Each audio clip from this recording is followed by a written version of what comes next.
Hello, everyone. Welcome to another episode of The Lion, the Way, and the War, where we discuss Jesus, His church, and the spiritual battle that surrounds us all. My name is Craig Allison, My name's Brandon Bonner. and we'll be your host.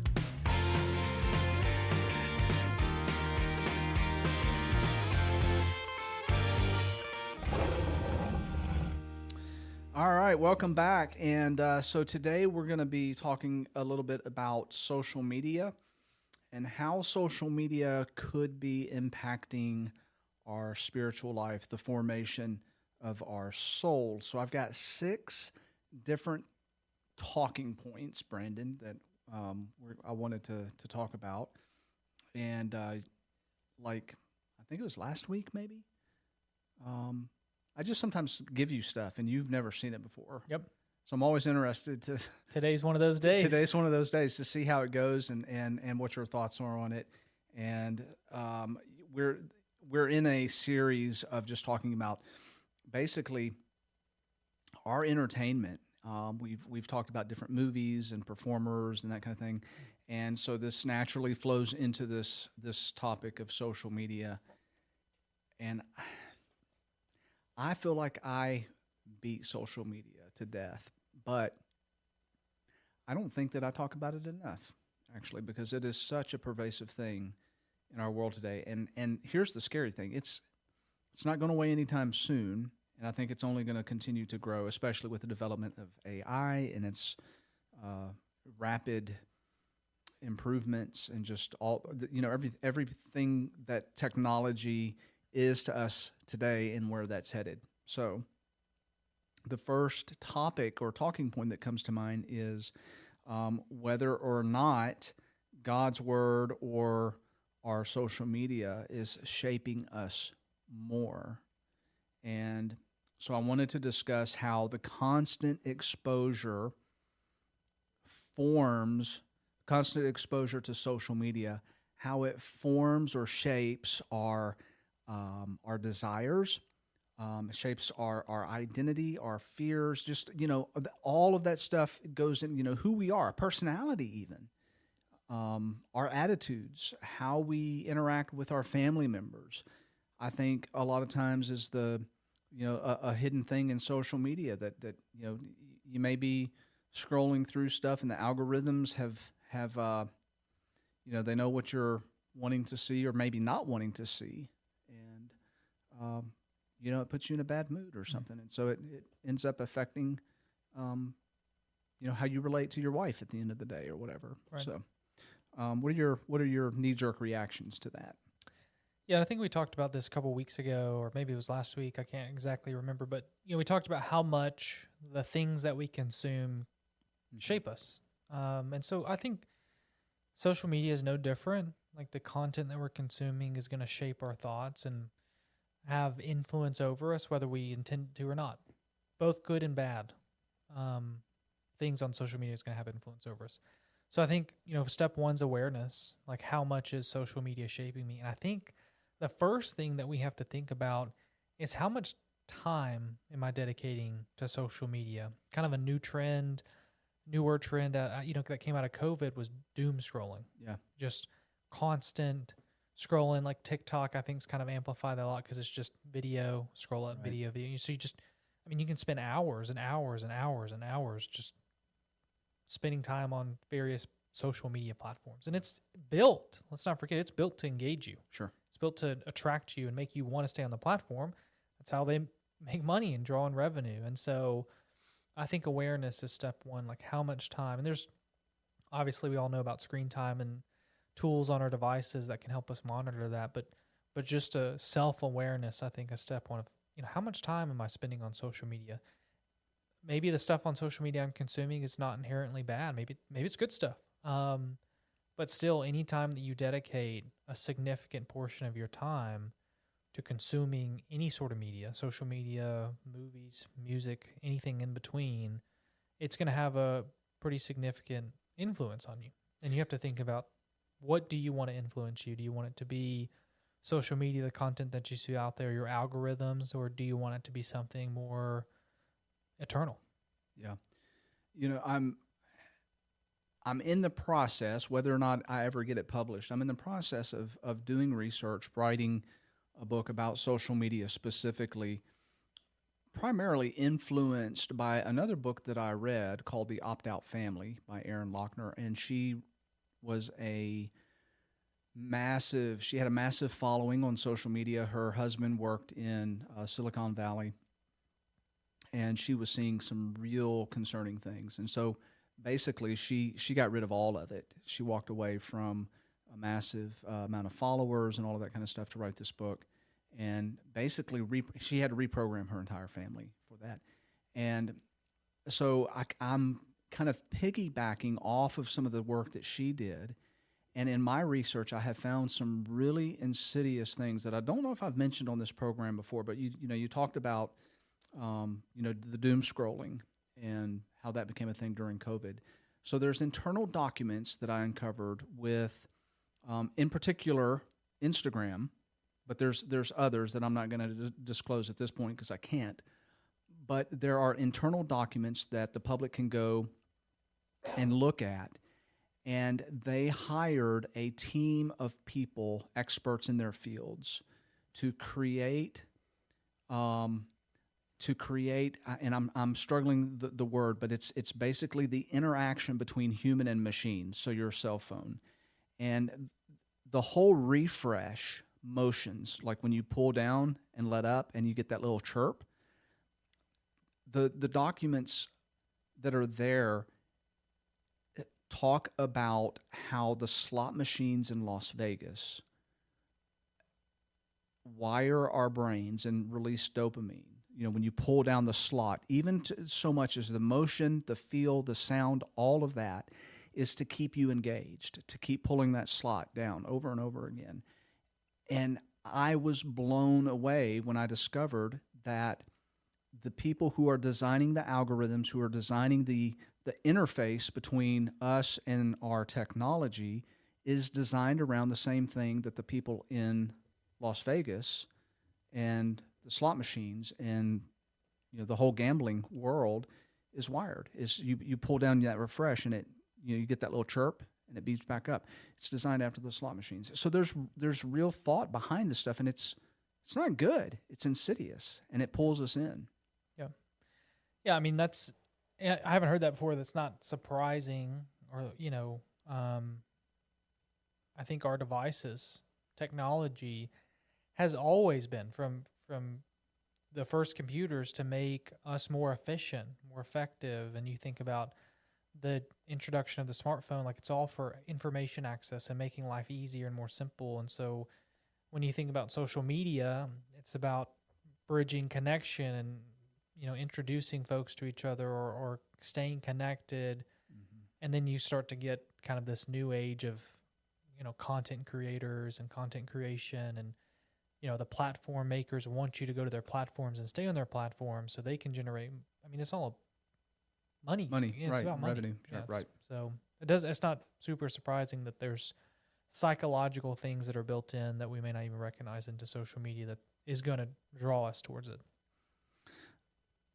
So, thinking about that, then I think as Christians looking at this and trying to navigate it, we need to be perhaps more aware of just how deeply that could be impacting and shaping us, our specifically our social media and the time that we spend on it.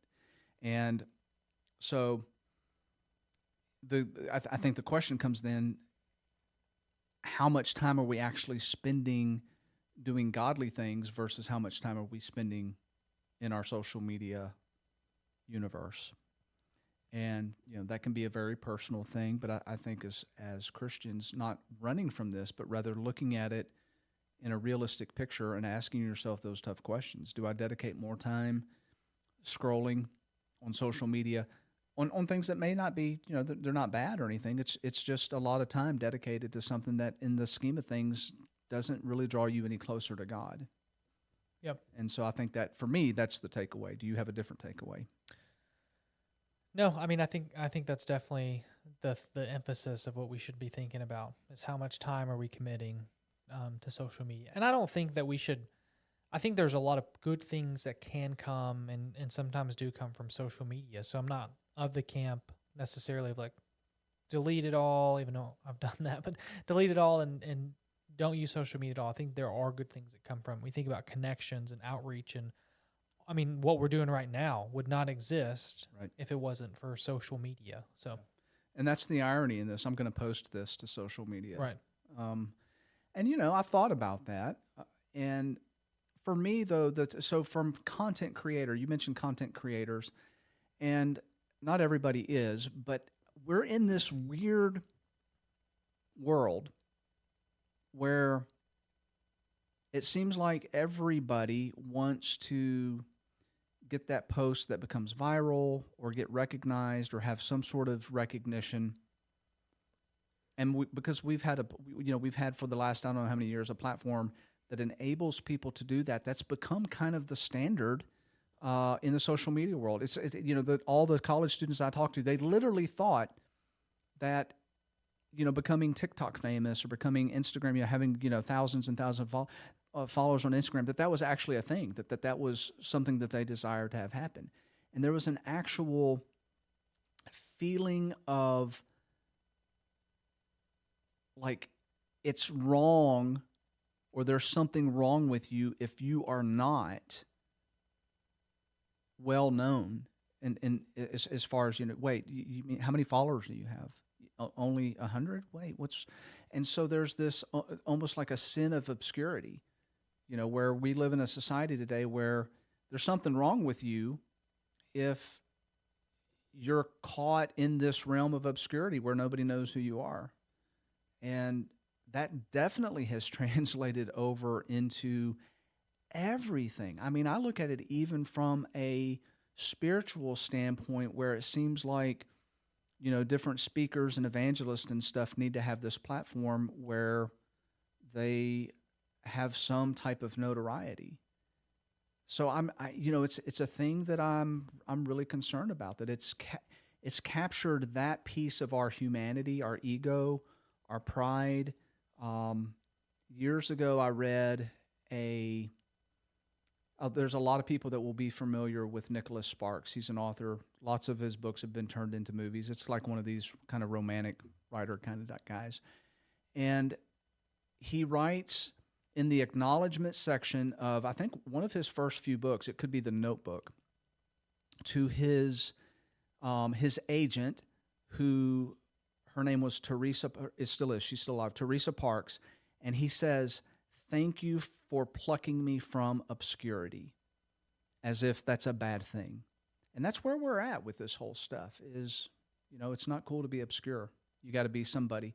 If you're not somebody, then it's it's who are you? What's your self-worth? What's your identity if you're not somebody? Sure. Yeah, I mean, I think that's a component. I think that I don't know.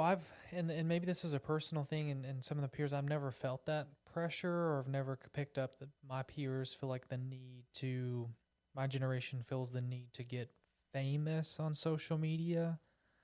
I think really, and this could be stage of life, post college, post high school, but it really is the time consumption. It's a pastime. It's like a reaction. You look next time you're out in a social setting, and there's a moment, we all know, like an awkward silence or like not much to do. Everyone pulls out their phone. Yeah. It's like a security blanket. Like, okay, I don't know what to do now, so I'm just gonna pull my phone and start Yeah. scrolling. And that has eased our social anxiety because we're having something to do. And so I think that's, to me, from what I've seen of my peers and generation, that seems to be the biggest risk for us spiritually. I know I'm not going to get TikTok famous or Instagram. I'm not trying to. I don't think any of my friends or folks that I interact with on a daily basis of the Gen Z generation are really driven by, like, I need to become famous. I think it's more along the lines of, like, this is something I'm going to always do. That's my security blanket. Yeah, I think you definitely age out of that. I'm talking, when I was doing surveys and reading the surveys and the statistics on it, it's the college age group, really high school and college age group, where their expectation is to become like they all believe that that's something that they're going to achieve, when the fact of the matter is very few of them will. Yep. I could see that. But you bring up an excellent point in that how pervasive it's taken over our interactions with each other, where if there is this pause or whatever, and you see it in restaurants, you see it Yep. at stoplights. Mm-hmm. People can't sit there and just, watch the stoplight. As soon as they're stopped, they pull out their phone. And I have watched that repeatedly, especially I've seen it this week even. I had to honk at a person because the light was green and they were sitting there on their phone. And it's like, what has happened Yep. to society where we can't spend 60 seconds without a phone in our face? Right.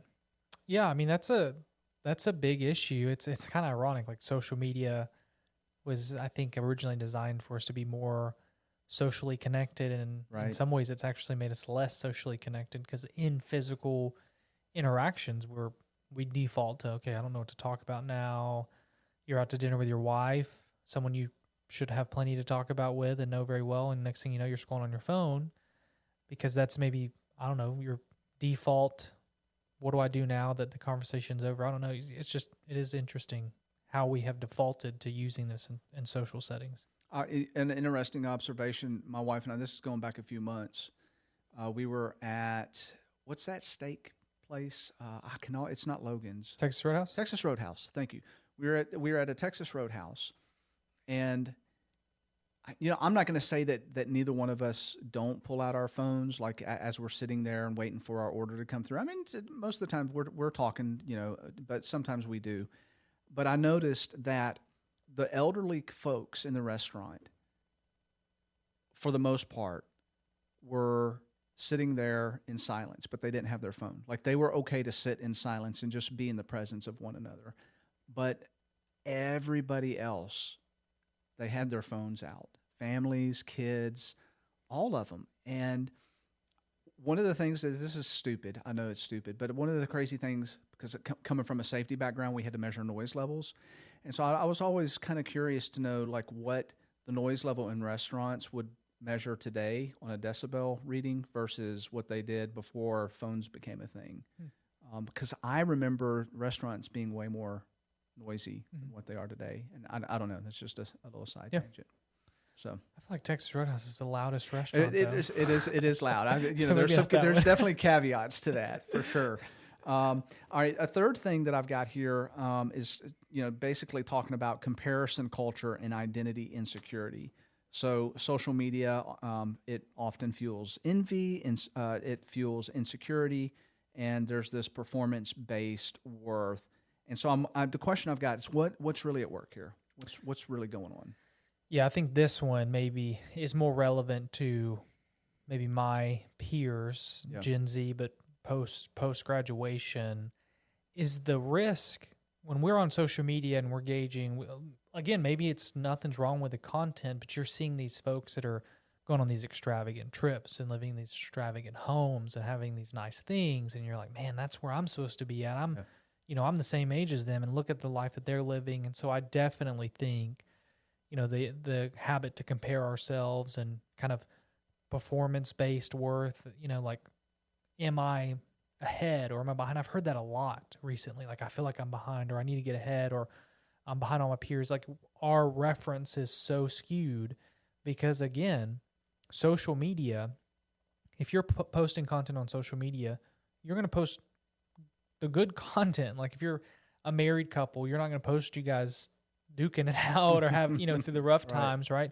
You're going to post the good times. And if you have kids, you're not going to post the videos of them just not behaving and causing a ruckus. You're going to post them behaving well in the good times. And dogs and houses, they're going to post them as clean. I mean, everything is an aesthetic. It's supposed to look a certain way. Right. And that's what attracts us to those videos. And then we start kind of getting into the habit of like, oh, I need to be at this level. I'm not here. And so what sacrifices are we making? Are we taking away from a spiritual aspect, thinking we're behind? If that makes sense. It does. It's all staged. Mm-hmm. Like, we're staging our lives. And I can go back 20 years, 30 years ago and going over to somebody's house to eat. You know that they cleaned up their house and their house looked nice, but that wasn't in your face 24 hours a day, 7 days a week.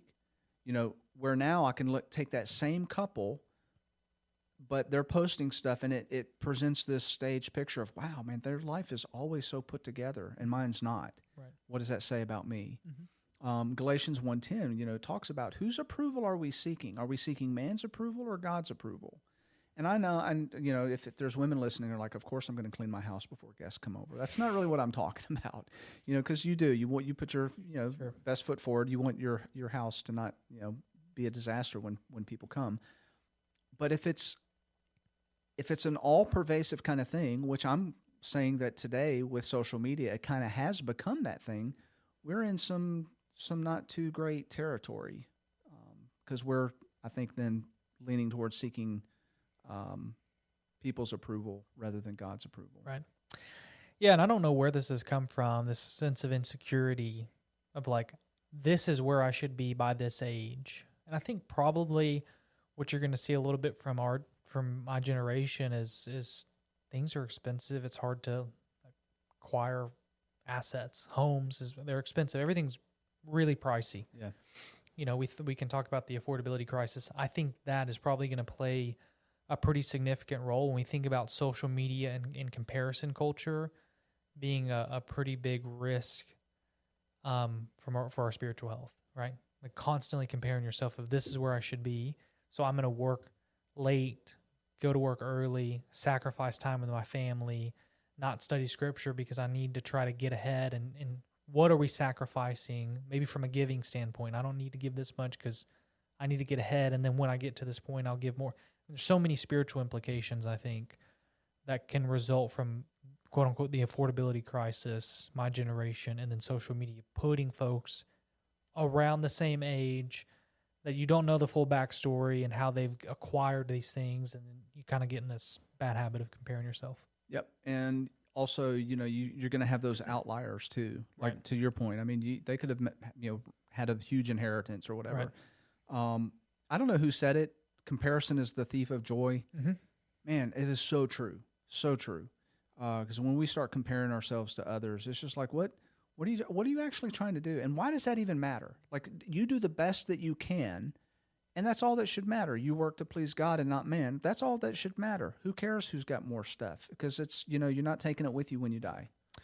Yeah, let's not forget. I mean, the apostles, like if you looked at the life of apostles and when you think of worldly possessions, it probably would not have looked very attractive. I mean, it definitely wouldn't have looked very attractive. Yeah. Like, I mean, that's not the biblical example that's laid out in terms of like, these are places you're supposed to be. I mean, the apostles left their homes. They didn't have a place to lay their head. They were nomadic basically with Jesus. Yeah. And two, if we are comparing, it's just funny how fickle we are as a society. Like if you honestly compare just your average middle income, like almost living paycheck to paycheck kind of thing, but they're not, they've got food on the table. And you compare that to like people in the past. Like I think about Elvis Presley, and he was like the top of the top, but you go tour his Graceland home and you're like, this isn't that great. Like we have nicer things than Elvis Presley ever dreamed of having in our homes right now.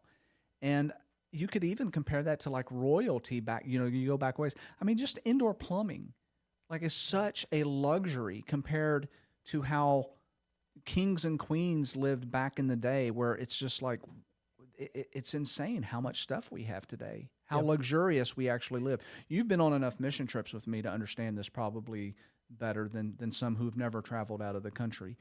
And one of the things that we always notice when we go into these places, that they have literally nothing. Like their whole house would fit in your laundry room. Right. And they are so happy. Mm-hmm. They have so much joy. Like they wouldn't trade that for anything. Yep. And we come back to all the stuff that we have, and we're miserable. Mm-hmm. It's just a huge lesson right there. Yeah, absolutely. Another one I've got as far as a talking point here: curated selves versus authentic discipleships. Are we building a platform or pursuing holiness? and this one again, I mentioned this a little bit. This is especially relevant to me, and I've got a little bit of a gripe here, and I'm not singling anybody out, but I've noticed from um, the spiritual side of things, there's these speakers that have these platforms that go and they go to different churches or whatever, and there's so much emphasis on putting that on their social media feeds. And again, I'm not knocking anybody in particular, and if you're listening to this and you are one of you're a speaker, it's probably not about you. I'm talking about people that you probably don't even know. And this goes back to, the televangelist. That's my period, my generation of these spiritual leaders, religious leaders, who are just standing on this platform, and they're making all of this money, and they've got all of this stuff, and it's like, that's just, something's wrong with this picture here. And so I wonder about this impact that the people that run in the religious circles wanting to promote themselves more than being just authentic disciples, and then what that means to the rest of the people who may be influenced by them. So I want to pose a question to you, how that would look as me being the preacher here at Central, and if all you saw me doing was like promoting my social media stuff and like just pushing it, but I was never engaged with people. It was just all about building an audience, building a platform. What does that do to your viewpoint of me as maybe a spiritual mentor? I mean, I think my mind goes to, Matthew chapter 6. Jesus reprimands the Pharisees for being outward, right? They weren't doing it for the proper reasons. When we think about their righteousness, praying or whatever it might be, they were doing it outward, public, just for their recognition, not really for glorifying God. And so I think, from someone, if you were like big on social media and this was kind of your platform and you weren't intentional relationships, I think by your fruit, it'd be pretty obvious where your passions were and where your heart was. So I think it is, for your position, I think it is a risk. However, we've talked about this, I don't think on the podcast, but if you think Paul would not have been using social media to build a platform to share the word of God and share the gospel, you're wrong. I think he would have definitely used social media. If you said, hey, here's a tool where you can reach millions of people from anywhere in the world in a matter of seconds, 1,000,000% would have been using some form of platform to share the gospel. So, I think that, again, it's where your heart is, where your intentions, what are you trying to do? What's the purpose of building up this platform to share, whatever you're wanting to share, hopefully a Jesus-centered message. Yeah, and I think a lot of that comes down to, what are you doing when you're not on social media? Mm-hmm. And I think Paul would be a good example of somebody who uses that as a secondary device, but not a primary device. His primary is probably talking to people, forming real relationships, and he's probably not going to be a guy that's got his phone in front of his face when right. There's somebody else in front of him, a real person in front of him. This other one I've got, outrage, tribalism, and the loss of Christian witness. Speaking of the Apostle Paul, how online conflict can distort gentleness, wisdom, truth, and that can be really tough to properly navigate. I have fallen victim to that, posting something that I thought was done in a very gentle spirit. It's why the whole emoji stuff came, because you can't communicate tone in written word. And so you're walking into dangerous waters really anytime you post anything on social media, because you don't know how it's going to be received. Right. And so, that creates outrage, it creates division, it creates misunderstanding. People defriend you because they've read something wrong, and it may not even be you. They just misread it. And all of a sudden they're outraged and they start this whole campaign against, you or not having to wanting to have anything to do with it, and then you lose the opportunity to witness, to be a disciple. Yep. Yeah, I mean, this is something I know we've talked about a lot. I know your family's given you some hard time about, but I think it's very important. I think for as Christians, we should think very, very critically and very carefully of what kind of content we're sharing or posting online, because folks have a hard time of interpreting tone and intention in any text form. I was talking to someone about this the other day at work, and they were saying it's difficult sometimes to write an email or write a message because you might intend it to be a different tone or even receive it. Like, how did this person intend this to be received? Where, the person sent it could have no ill intent behind it, but the person read it and say, oh, this person's mad at me. Same with social media. You make a statement, they put you in a bucket, make assumptions, and so it immediately negates any credibility that you had to have the opportunity to witness to them, to share the gospel. So we definitely need to be very careful. I think especially when it comes to the political nature, I think that's probably where a lot of this ultimately goes down to. You post something that is political in any way, then you're alienating one side of the aisle, regardless. That's just the nature of it, right? You're going to alienate somebody. Mm-hmm. And again, are you doing it in the correct way? Are you building each other up? Are you approaching it, as we talked about very early on, in a way that's filled with love? I think that's all things for consideration. Yeah, I sometimes wish that social media had not been invented, because from my standpoint as a minister, I've been called out for not posting certain things. Like, why are you not speaking out against this? Why are you not saying more about this? And man, it's such a razor's edge to walk. And I'll be honest and completely transparent. I continue to struggle. Like, there are things that I think I need to be putting out on social media. I think Paul would be addressing these issues, but I don't, just because of the pushback that I know that I'm going to receive from people who I care too much about, the closeness, the turmoil it could cause just within my own family.